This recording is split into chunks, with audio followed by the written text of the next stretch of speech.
clearly that's not the case with the female werewolf of Ginger Snaps, which, to be honest, is quite a cherished movie among werewolf fans. The female werewolf, or the ginger wolf in this case, is a goddamn force of nature who feels like she's capable of doing just about anything. Seen in full glory in John Fawcett's 2000 Canadian supernatural horror film, Ginger Fitzgerald goes through quite a vicious and tremendous metamorphosis after she gets brutally attacked and bitten by an unknown terror, nicknamed as Beast of Bailey Downs. Mind you, the transformation itself does not take place in a single dramatic moment, but over a period of time throughout the flick. And in today's video, we're going to explore 10 interesting facts about the female werewolf of Ginger Snaps. Yes, this will also include a bit about Brigitte Wolf, as seen in the sequel to Ginger Snaps, but our primary focus will be on Ginger Wolf. Are you ready? Let's howl and dive straight into the video then. But hey, before we get into our explanation, we do have a very tiny request. If you enjoy our content, please support us by subscribing to our channel. This is a small click for you, but for us it means a lot. Thank you. Now let's begin. Most of the werewolf movies tend to take their own sweet time when it comes to showcasing the eventual transition of the most afflicted person. Ginger Snaps is no different. The transition appears to happen in small steps through actions and shifts in attitudes, in reactions to visual body changes, adding new plot swings and complexities to the storyline. Let's get out of here.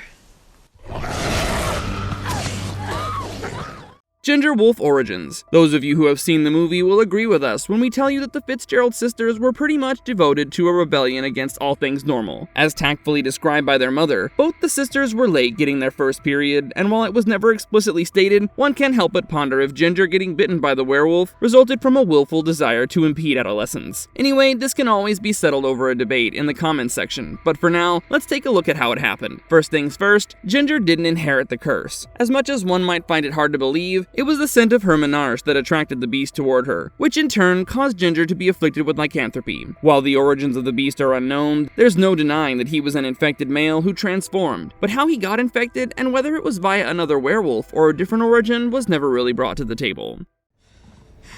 Ginger.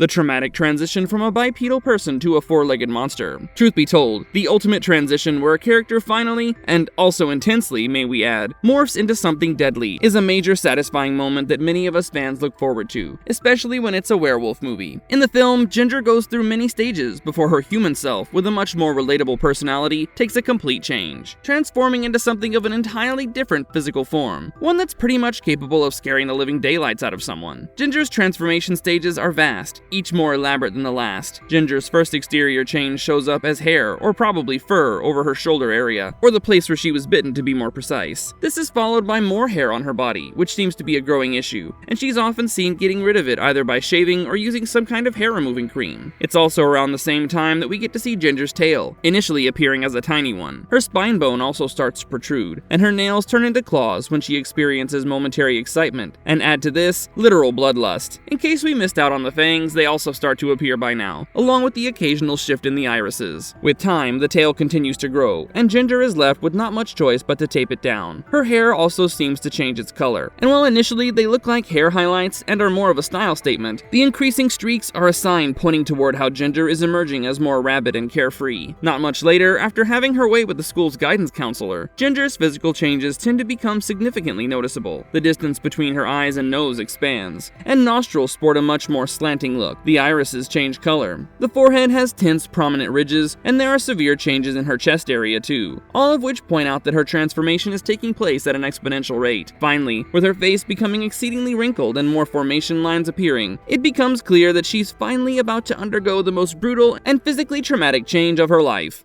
The insatiable urges. After she experiences heavy bleeding, there's a radical shift in her mood, which fluctuates mostly between aggression and overconfidence. Ginger starts feeling a sudden sense of increased libido and the need to breed, of course. But despite Ginger having unprotected sex and fulfilling her carnal desires, she's not able to satiate herself, and nothing really helps except for tearing living things to pieces. It is the wolf within her that wants to feast, and even if she wants to resist it, it's pretty obvious that she cannot control the hunger. No wonder Ginger brutally kills the neighbor's dog, amongst others, and later in the film, while trying to explain to her sister how she feels when she kills, she actually compares the feeling to having an orgasm.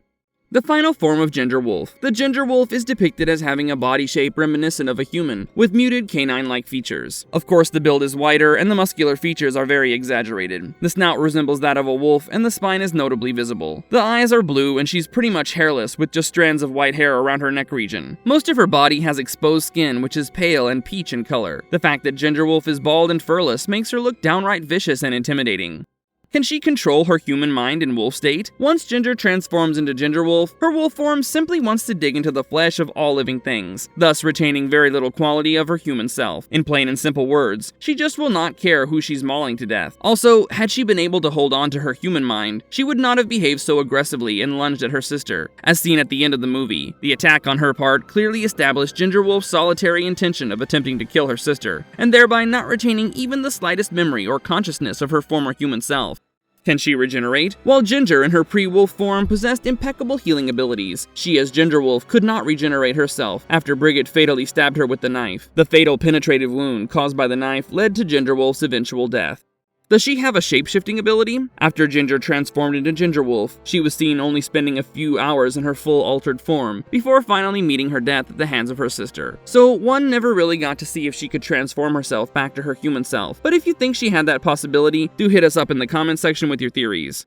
Does she have any weaknesses? It's true that the ancients thought that pure metals purified the blood, but in the case of Ginger, not even pure silver had any effect on her. In the film, Brigid has her sister's navel pierced with a silver ring, but it simply doesn't affect her. Aconitum dilycotonum. Lyco as in wolf. Is there a possible cure for Ginger's lycanthropy? The first movie explores the perennial flowering plant, monkshood, which in all probability did act like a cure once injected. So, while a cure was prepared, the shot could not ultimately be administered to Ginger, neither in her human form nor in her wolf form. Also, as seen in the sequel Ginger Snaps 2 Unleashed, Ginger's apparition is seen warning Brigid that the monkshood only shows one's transformation progression, and that it is not a cure at the end of the day. The sequel features a scene where Brigid is administered a shot of monkshood, but her body is seen violently rejecting it. Well, one is certainly free to choose what one believes. Brigid's appearance is directly proportional to Ginger's appearance in the sequel. Even though Ginger appears mostly as an apparition in the sequel, her appearance is seen changing all throughout the movie. Toward the end, she's seen donning a dark-colored hoodie and looking rather pale, with bags underneath her eyes. Well, there's a high possibility that Ginger's appearance reflects Brigid's failed grasp on her humanity, and how it tends to deteriorate day after day. It's unknown what Brigid Wolf looks like after having fully transformed, because that's never shown in the sequel. But then again, judging by the developing werewolf physical changes, she surely must have looked pretty daunting.